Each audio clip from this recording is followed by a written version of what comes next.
Como é que a gente aprende esquema elétrico, pessoal? Saca isso aqui. Está dando para ver aí bem? Tá aqui. Eu tô com um bloco aqui, pessoal, que é um dos blocos mais complexos. Certo? Isso aqui é o meu iPad. Tô sentindo que tá muito borrado aqui. Deixa eu fechar aqui e abrir de novo para melhorar essa conexão aqui do...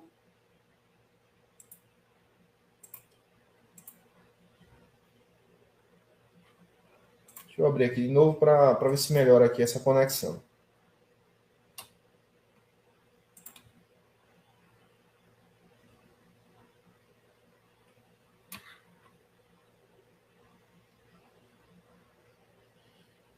Rapidinho aqui. Peraí.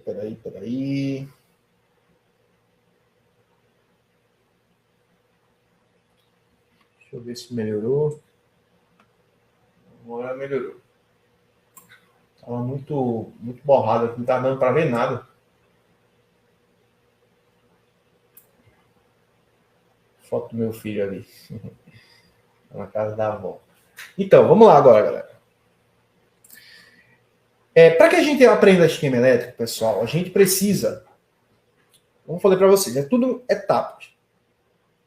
Tudo é etapas, né? A gente não vai, tipo, começar hoje, comecei a trocar conector hoje e já vou fazer CPU. Não vai dar certo. Tudo é construído através de dedicação, de esforço, de foco, né? De persistência e tudo mais. Então, a mesma coisa acontece para quando a gente começa a subir um degrau a mais, para a gente conseguir fazer interpretações, leitura de esquema elétrico. Certo? Então, primeira coisa que a gente precisa saber é como é a simbologia dos componentes, certo? Exatamente como aqui. Aqui eu tenho, deixa eu abrir aqui, ó. Aqui eu tenho um capacitor. Então, olhando para o símbolo, eu sei que isso aqui é um capacitor, certo? Olhando para esse símbolo aqui, eu sei que isso aqui é um resistor. E esse resistor aqui é um resistor de 0 ohms, certo? Então, ele está aqui como um fusível nessa malha. Né? Ele está aqui como simplesmente um protetor. Algo acontecer aqui nessa linha de PON reset N. Acontecer algum pico de tensão, alguma coisa, ele pode abrir e simplesmente romper para proteger a minha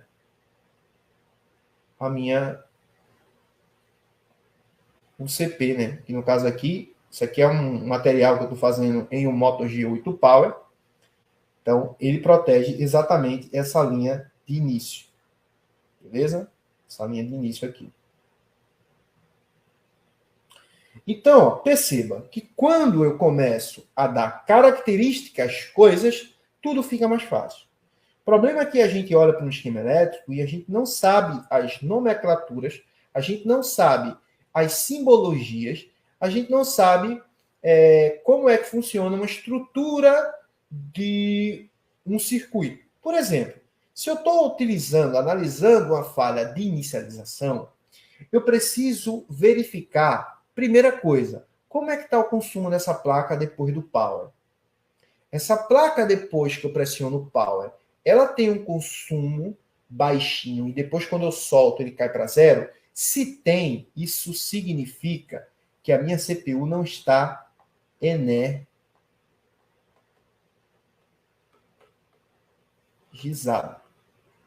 Certo? Então, é uma característica de falha por CPU. Ela pode não estar energizada, ela pode estar com falha de frequência, ela pode estar com outros fatores. Então, eu sempre começo verificando, pessoal, as alimentações, certo? Só que, é como eu falei para vocês, vai depender muito do comportamento. Então, o que eu vou fazer? Simplesmente vou no bloco aonde está relacionado a alimentação da minha CPU, certo? Vamos lá no bloco final aqui. Pronto, aqui eu tenho energizações da CPU, certo? Tá aqui, ó, bloco de energização. Aqui, galera, eu verifico ó, as minhas malhas, que são os switches. Perceba que aqui eu tenho VREG, voltagem regulada, S de switch, 5A. Aqui eu sei que é um buck, é um conversor buck do Power Manager, simplesmente pelo S que tem aqui, ó, esse Szinho aqui que tem aqui.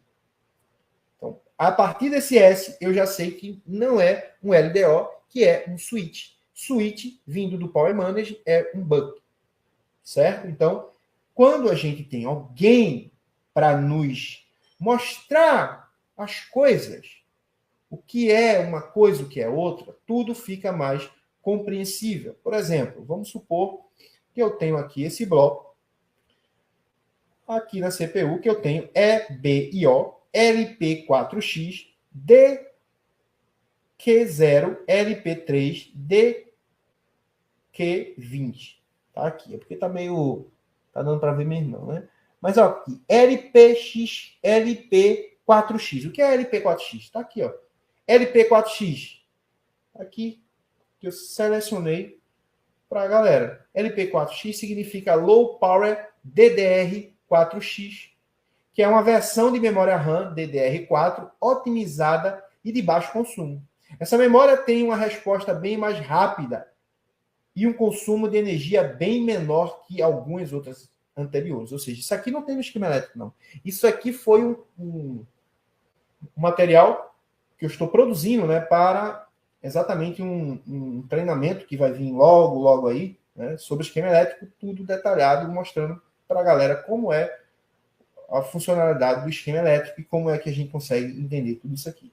Só que isso aí a gente já explica bastante também no treinamento completo.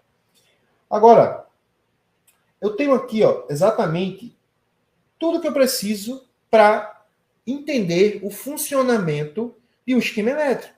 Fica mais fácil para mim.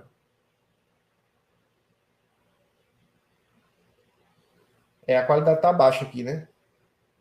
Deve ser a internet. Está conectada aqui no... Deixa eu tirar esse... Está conectada no Wi-Fi. Então, galera, aqui, por exemplo, eu tenho uma malha que é Result N. Tá aqui, ó. Result N. Certo? Result N. O que essa malha é? Reset de saída negativa. Isso aqui é um reset da CPU para a memória tensão de 1.8 volts. Então, o que a gente tem que estudar é exatamente, primeiro, como é a nomenclatura, a simbologia dos componentes na placa, o que eles fazem nesses locais, certo? Porque um resistor que está ligado a uma malha, por exemplo, aqui, ó, um resistor na CPU ligado ao GND, né?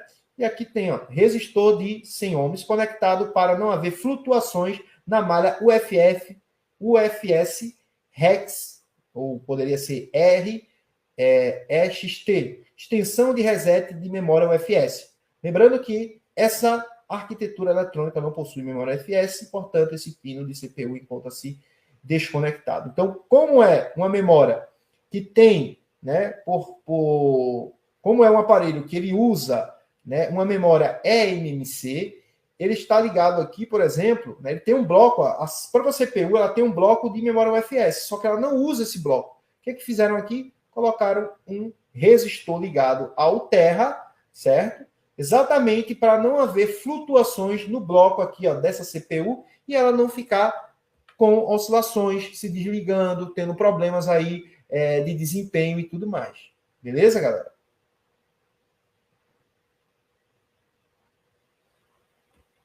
A qualidade tá ruim pra caramba aqui. Acho que é exatamente a internet. Então, para que a gente aprenda o esquema elétrico, que é a parte intermediária do processo, a gente tem que ter um estudo, levar o negócio a sério para aprender como é que funcionam as simbologias, como é que os componentes funcionam, né? Por que um capacitor ele está naquela malha? Qual é a função do capacitor ali? Então a gente tem que entender essas coisas para começar a compreender esquema elétrico. O que a galera faz? A galera vem aqui no esquema elétrico sem saber de nada e fica, eu tô com um problema aqui no PMIC, mas deixa eu ver, é para analisar aqui malha. Você nunca vai conseguir entender o esquema elétrico de verdade porque você não está preocupado em aprender a eletrônica do circuito. Você está preocupado em entender, você está preocupado em querer resolver o problema.